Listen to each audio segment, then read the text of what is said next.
নমস্কার, আপনারা দেখছেন নিউজ টুডে, সঙ্গে রয়েছে আমি শ্রীপর্ণা।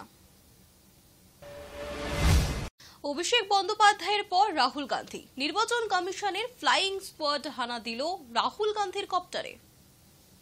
রবিবার অভিষেক বন্দ্যোপাধ্যায়, সোমবার রাহুল গান্ধী, পরপর দুদিনে তল্লাশি চালানো হলো দুই বিরোধী নেতার হেলিকপ্টারে। তৃণমূলের সর্বভারতীয় সাধারণ সম্পাদক অভিষেক বন্দ্যোপাধ্যায়ের কপ্টারে আয়কর হানা নিয়ে শোরগোল পড়ে গিয়েছিল। তার কয়েক ঘন্টার মধ্যেই রাহুল গান্ধীর কপ্টারে তল্লাশি চলল। তবে কংগ্রেস সাংসদের কপ্টারে আয়কর তল্লাশি নয়, হানা দিয়েছেন নির্বাচন কমিশনের ফ্লাইং স্কোয়াড। শুধু রাহুলই নন, সোমবার ফ্লাইং স্কোয়াডের নজরে অভিষেকের কপ্টারও। ভোট প্রচারে হলদিয়ার উদ্দেশ্যে রওনা দেবার আগে অভিষেকের কপ্টার পরিদর্শনে গিয়েছেন ফ্লাইং স্কোয়াডের 3 সদস্য। সংবাদ সংস্থা পিটিআই জানিয়েছে, সোমবার নিজের কেন্দ্র কেরলের ওয়েনারে যাওয়ার পথে রাহুলের কপ্টারে তল্লাশি চালান নির্বাচন কর্মীরা। ভোটের প্রচারের জন্য কপ্টার ভাড়া নিয়ে থাকেন রাজনৈতিক নেতা নেত্রীরা। পুলিশ জানিয়েছে, দলের ভাড়া নেওয়া রাহুলের সেই চপারে হানা দিয়েছে ফ্লাইং স্কোয়াড। এর আগে রবিবার ভোটের জন্য প্রচারে ভাড়া নেওয়া অভিষেকের চপারেও রবিবার আচমকা হানা দিয়েছে আয়কর দপ্তরের আধিকারিকেরা। তৃণমূল সূত্রে খবর, হলদিয়ায় সোমবার অভিষেকের কর্মসূচির জন্য বেহালা ফ্লাইং ক্লাবে হেলিকপ্টারটি ট্রায়াল রানের কথা ছিল, আর সেই কারণেই অভিষেকের সরকারি নিরাপত্তা রক্ষীরাও ক্লাবের মাঝে উপস্থিত হন। কিন্তু দুপুরে ট্রায়াল শুরু হবার আগেই সেখানে আয়কর আধিকারিকদের একটি দল হানা দেয়। চপারটি সম্পর্কে খোঁজ খবর করে তারা তল্লাশি শুরু করেন। তৃণমূলের দাবি, চপারের প্রায় সর্বত্র খুঁটিয়ে দেখেও আয়কর দপ্তরের অফিসাররা আপত্তি করার মতো কিছুই পাননি। তারপরে চপারে থাকা ব্যাগও খুলে দেখেছেন তারা, সেখানেও কিছুই পাওয়া যায়নি। এরপর সোমবার রাহুল গান্ধীর কপ্টারেও চলল তল্লাশি। Hi News Network. Ayushman Bharat নিয়ে কেন্দ্রকে কটাক্ষ মুখ্যমন্ত্রীর, পাশাপাশি মে মাস থেকে সরকারি কর্মীদের আরও 4% ডিএ পাবেন, এটাও বললেন মুখ্যমন্ত্রী। বলছে আয়ুষ্মান ভারত করেনি, কেন করবে? আপনারা কি জানেন, আয়ুষ্মান ভারত যদি আপনি পেতেন, একটা স্কুটার যার বাড়িতে তাকে দেবে না, একটা চাকরি করে যে তার বাড়িতে তাকে দেবে না। এইভাবে আয়ুষ্মান ভারত করলে কত লোক পেত? আমাদের 11 কোটি লোকের মধ্যে 1 কোটি পেত, 10 কোটি রাস্তায় ঘুরে বেড়াতো। আমরা করেছি স্বাস্থ্যসাথী, সব টাকাটাই আমরা দিই, আমরা 10 কোটি ওই পরিবারকে দিই। তার কারণ আমরা এটা দেখি না ওর সাইকেল আছে কি, ওর মোটর আছে কি, ওর পাকা বাড়ি কি, ওর কাঁচা বাড়ি। মানুষ মানুষ। সবুজ সাথী সাইকেল আপনার ছেলেমেয়েরা পায় কি পায় না? স্মার্টফোন পায় কি পায় না? এই বছর থেকে মনে রাখবেন, আগামী বছর থেকে ক্লাস 11-এ দেবো ওটা আমরা, কারণ 12-এ দিলে 11টা ওদের প্রবলেম হয়, সেই জন্য। লক্ষ্মীর ভান্ডার পাচ্ছেন,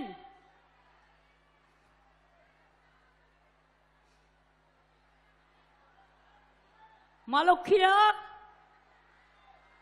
আমার আম্মারা, টাকাটা বেড়েছে। এবার বলুন তো, 60 বছর বয়স যাদের হয়ে গেছিল, সেরকম 6 লক্ষ মহিলা ছিলেন। আমি আপনাদের আগেই বলেছিলাম, 60 বছর হয়ে গেলেও এই স্কিম চালু থাকবে, আর এই স্কিমেই আপনারা যতদিন বাঁচবেন ততদিন এই টাকাটা পাবেন। অর্থাৎ এটা আপনার সারা জীবনের জন্য থাকবে, এটা আপনার নিজস্ব অধিকার।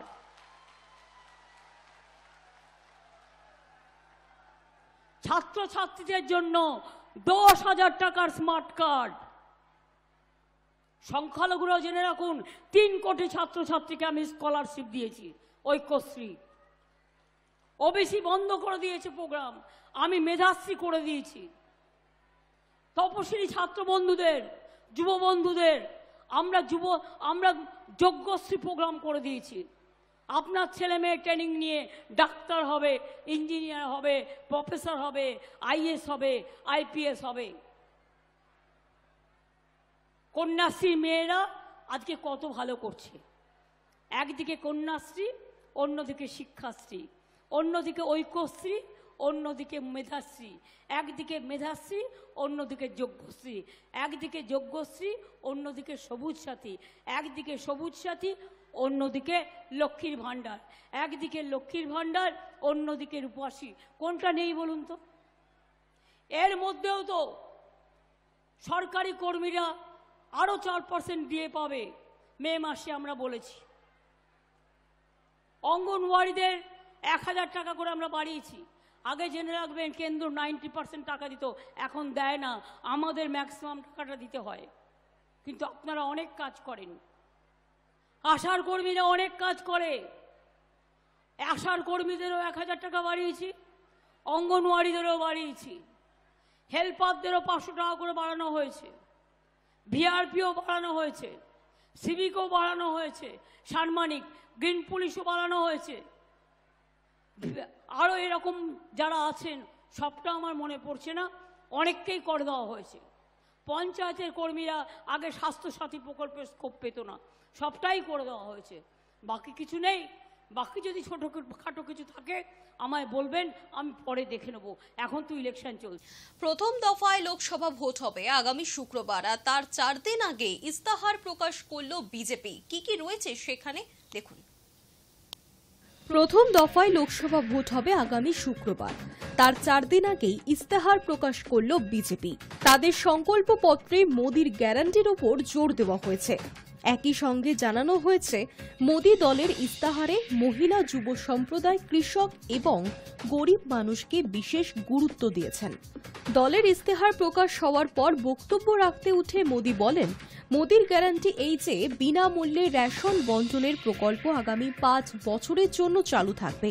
বিজেপি ক্ষমতায় ফিরলে পাইপলাইনের মাধ্যমে বাড়ি বাড়ি গ্যাস পৌঁছে যাবে বলেও জানিয়েছেন তিনি। তাছাড়াও বিজেপির ইস্তেহারে দেওয়া প্রতিশ্রুতি উদ্ধৃত করে মোদি সরকার জানিয়েছে, দল তৃতীয়বারের জন্য কেন্দ্রে ক্ষমতায় এলে আয়ুষ্মান ভারত প্রকল্পের আওতায় 70-এর ঊর্ধ্ব সমস্ত মানুষ 5 লক্ষ টাকা পর্যন্ত বিনামূল্যে চিকিৎসা পাবেন। তিনি এও জানান যে প্রধানমন্ত্রী সূর্য ঘর ফ্রি ইলেকট্রিসিটি স্কিম প্রকল্পে বিনামূল্যে বিদ্যুৎ পরিষেবা পাওয়ার পাশাপাশি বিদ্যুৎ বিক্রির সুযোগও থাকবে। মুদ্রা যোজনা প্রকল্পে ঋণ নেওয়ার সর্বোচ্চ সীমা 10 লক্ষ থেকে বাড়িয়ে 20 লক্ষ টাকা করার প্রতিশ্রুতি দিয়েছেন মোদী সরকার। বন্দে ভারত নিয়েও বড় ঘোষণা করেছেন প্রধানমন্ত্রী। বলেছেন, বন্দে ভারত স্লিপার, বন্দে ভারত চেয়ারকার এবং বন্দে ভারত মেট্রো দেশের প্রতিটি কোণায় ছড়িয়ে দেবে বিজেপি। রবিবার দেশবাসীর উদ্দেশ্যে মোদির গ্যারান্টি, উত্তর ভারত, দক্ষিণ ভারত এবং পূর্ব ভারতে একটি করে বুলেট ট্রেন চলবে। তার সমীক্ষার কাজও শুরু হয়ে গিয়েছে বলে জানিয়েছেন তিনি। বিজেপির প্রতিশ্রুতিতে আলাদা করে গুরুত্ব পেয়েছে মহিলা এবং কৃষকদের কথা। কৃষকদের ন্যায্য সহায়ক মূল্যের আইনি নিরাপত্তা, তাদের 100 দিনের কাজের প্রকল্পে যুক্ত করার প্রতিশ্রুতি দিয়েছেন তিনি। আবাস যোজনা প্রকল্পে দেশে আরও 3 কোটি পাকা বাড়ি তৈরির প্রতিশ্রুতিও দিয়েছেন তিনি। বিজেপির সংকল্পপত্রে এক দেশ এক ভোট, অভিন্ন দেওয়ানি বিধি, 2036 সালে অলিম্পিক্স আয়োজনের জন্য দরপত্র আহ্বানের কথা বলা হলেও মোদির ভাষণে গুরুত্ব পেয়েছে জনমুখী প্রকল্প সংক্রান্ত গবেষণায়। বক্তব্যে শেষে দুর্নীতিগ্রস্তদের বিরুদ্ধে কঠোর পদক্ষেপ করারও প্রতিশ্রুতি দিয়েছেন মোদি। বিজেপির ইস্তেহারেও দেশের নিয়োগ দুর্নীতি রুখতে কঠোর আইন আনার প্রতিশ্রুতি দেওয়া হয়েছে। साथियों, भाजपा का संकल्प पत्र देश को आत्मनिर्भरता की तरफ ले जाने वाला है। डिफेंस सेक्टर हो, एडिबल ऑयल हो, एनर्जी इंपोर्ट हो, भारत कब तक दूसरे देशों पर निर्भर रहेगा? आज हम एनर्जी को इंपोर्ट करने के लिए लाखों करोड़ रुपए का फॉरेन एक्सचेंज खर्च करते हैं। इसलिए भाजपा का बहुत बड़ा फोकस ग्रीन एनर्जी और एनर्जी में आत्मनिर्भरता पर है। इसलिए पेट्रोल में इथेनॉल की ब्लेंडिंग हो, ग्रीन हाइड्रोजन हो, रिन्यूएबल एनर्जी हो, गोवर्धन हो, बायोफ्यूल हो, सभी क्षेत्रों में और अधिक तेजी लाई जाएगी। ये हमें आत्मनिर्भर बनाने के साथ ही पर्यावरण की दृष्टि से भी देश को सुरक्षा प्रदान करेगा। इससे देश में बड़ी संख्या में ग्रीन जॉब्स पैदा होंगे, हरित रोजगार बहुत विस्तार होने वाला है। आज हम देख रहे हैं कि देश में इलेक्ट्रिक व्हीकल का मार्केट कितनी तेजी से बढ़ रहा है। 10 साल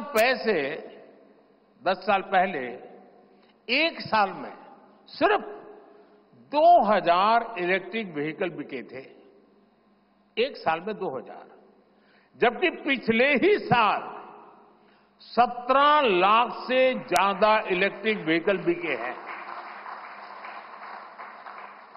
पूरे देश में चार्जिंग स्टेशंस हो और जरूरी इंफ्रास्ट्रक्चर बनाए जा रहे हैं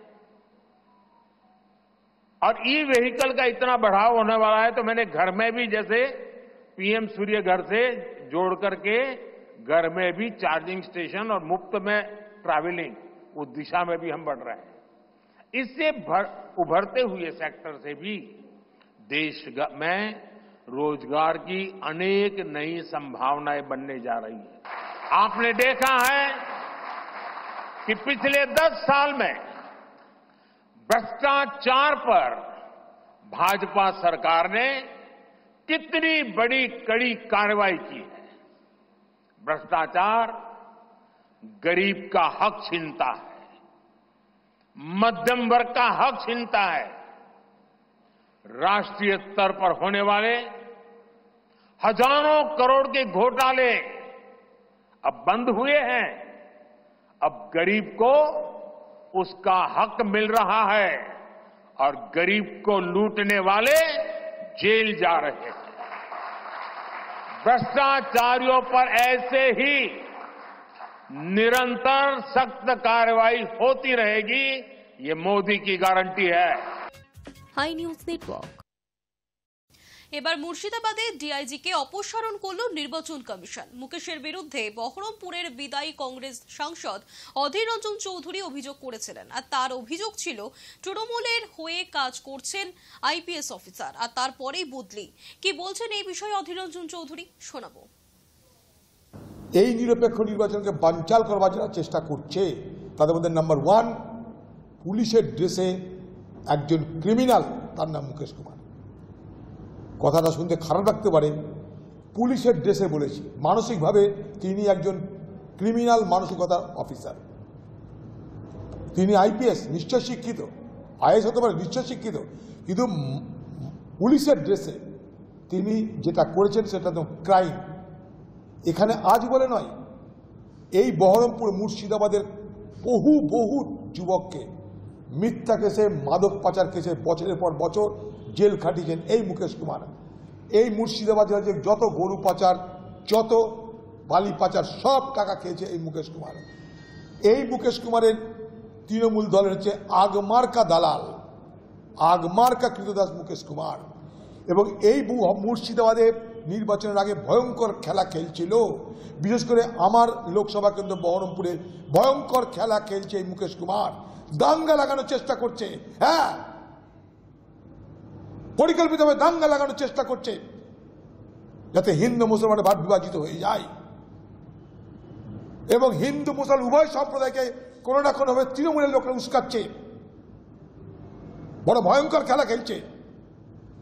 আর তার তস্য দালাল এখানে বসে আছে, তার মধ্যে 1 নম্বর হচ্ছে এখানকার বহরমপুর আইসি, আরেক দালাল বসে আছে এখানটায়।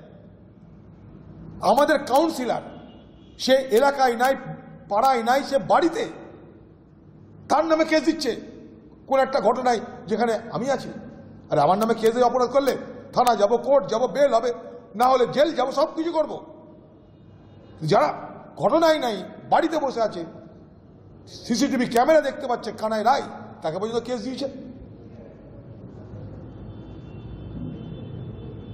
অতএব আজকে নির্বাচন কমিশনের এই হস্তক্ষেপ একটা ইঙ্গিত স্পষ্ট করে দিল, একটা ইঙ্গিত স্পষ্ট করে দিল, তাহলে এই আগামী দিনে নির্বাচন নিরপেক্ষ হবে। কোনো মস্তানি, রংবাজি, জুলুমবাজি, কোনো বুথ দখল।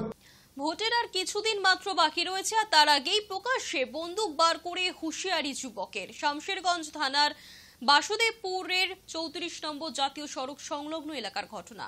যুবকের নাম নামাজ শরীফ, বাড়ি শামশেরগঞ্জের পিলকি এলাকায়। ঘটনার সূত্রপাত রবিবার বিকেল বেলা। স্থানীয় সূত্রে জানা যাচ্ছে, রবিবার বিকেলে হঠাৎ করেই একটি বাড়িতে অসাবধানতার কারণে আগুন লেগে যায়। ঘটনাস্থলে ছুটে আসে এলাকার বাসিন্দারা, আর সেই লোকজনের মধ্যেই আগ্নেয়াস্ত্র বার করে হুঁশিয়ারি দিতে দেখা যায় ওই যুবককে। ঘটনায় আতঙ্ক ছড়িয়ে পড়ে এলাকায়। যদিও কী কারণে হঠাৎ করে আগ্নেয়াস্ত্র বার করে হুঁশিয়ারি দিচ্ছিল ওই যুবক তা জানা যায়নি। পাশাপাশি এই ঘটনায় পুলিশ প্রশাসনের পক্ষ থেকে কোনো রকম হেলদোল নেই বলে জানিয়েছেন এলাকার মানুষ।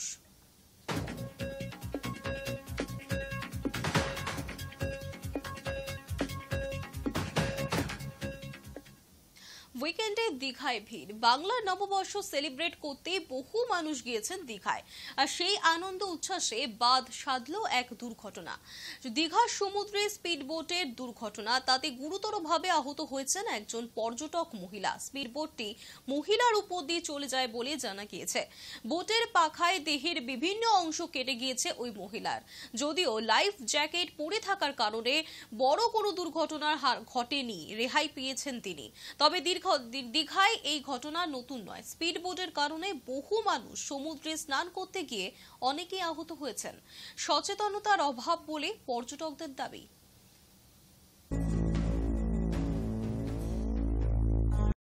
দু-তিন দিনের মধ্যে আরো বাড়তে চলেছে তাপমাত্রার পারদ, ছাড়িয়ে যাবে 40 ডিগ্রির গণ্ডি। বৈশাখের শুরুতেই বঙ্গের তীব্র গরম। সপ্তাহ জুড়ে তাপপ্রবাহের পরিস্থিতি তৈরি হতে পারে দক্ষিণবঙ্গে। দক্ষিণবঙ্গের অধিকাংশ জেলাতেই আগামী কয়েকদিনে তাপমাত্রার পারদ ছুঁতে চলেছে 40 ডিগ্রির গণ্ডি। মঙ্গলবার থেকে শনিবার পর্যন্ত গরম এবং অস্বস্তিকর আবহাওয়া থাকবে, তেমনটাই জানালো হাওয়া অফিস। আপাতত দক্ষিণের কোথাও বৃষ্টির কোনো সম্ভাবনা নেই। দু একটি জায়গায় স্থানীয়ভাবে সামান্য বৃষ্টি হতে পারে, তবে সেই সম্ভাবনা জোরালো নয় বলেই মত আবহবিদদের। সোমবার সকালে সর্বনিম্ন তাপমাত্রা 27.9 ডিগ্রি সেলসিয়াস। বাতাসে আপেক্ষিক আর্দ্রতার পরিমাণ 25 থেকে 90%। আলিপুর আবহাওয়া দপ্তর জানিয়েছে, চলতি সপ্তাহে দক্ষিণবঙ্গের সমস্ত জেলাতেই আবহাওয়া মূলত শুকনো থাকবে। সোমবার পূর্ব মেদিনীপুর, ঝাড়গ্রাম, পশ্চিম মেদিনীপুরে বিক্ষিপ্তভাবে সামান্য বৃষ্টি হতে পারে। মঙ্গলবার উত্তর 24 পরগনা, দক্ষিণ 24 পরগনা এবং নদিয়া ভিজতে পারে হালকা বৃষ্টিতে। এছাড়া আগামী রবিবার পর্যন্ত আর কোথাও বৃষ্টি হবে না বলে জানিয়েছে আলিপুর আবহাওয়া দপ্তর। দক্ষিণে বৃষ্টির সম্ভাবনা ক্ষীণ হলেও ভিজতে পারে উত্তরবঙ্গ। দার্জিলিং, জলপাইগুড়ি, কোচবিহার, কালিম্পং এবং আলিপুরদুয়ারের মতো উত্তরের পাহাড় ঘেঁষা 5 জেলায় সারা সপ্তাহ ধরে বজ্রবিদ্যুৎ সহ হালকা থেকে মাঝারি বৃষ্টির সম্ভাবনা রয়েছে। উত্তর দিনাজপুর, দক্ষিণ দিনাজপুর এবং মালদায় বৃষ্টি হতে পারে মঙ্গলবার এবং বৃহস্পতিবার। হাওয়া অফিসের পরিসংখ্যান বলছে, রবিবার রাজ্যের 3টি জায়গায় সর্বোচ্চ তাপমাত্রা 40 ডিগ্রি ছুঁয়েছিল। বাঁকুড়া, যেখানে তাপমাত্রা ছিল 40.2 ডিগ্রি সেলসিয়াস। এরপর রয়েছে বিষ্ণুপুর, যেখানে তাপমাত্রা ছিল 40.2 ডিগ্রি সেলসিয়াস। এরপর আসছে পানাগড়, সেখানে তাপমাত্রা পৌঁছেছিল 40.1 ডিগ্রি সেলসিয়াস। বাকি এলাকায় তাপমাত্রা এখনও 40 ডিগ্রির গণ্ডি না ছুঁলেও হাওয়া অফিস জানাচ্ছে, আগামী 2-3 দিনে আরও 4 থেকে 5 ডিগ্রি তাপমাত্রা বাড়তে পারে সমস্ত জায়গাতেই। Hi News Net News Today এখনকার মতো এই পর্যন্তই। দেখতে থাকুন হাই নিউজ, নির্ভীক নিরপেক্ষ।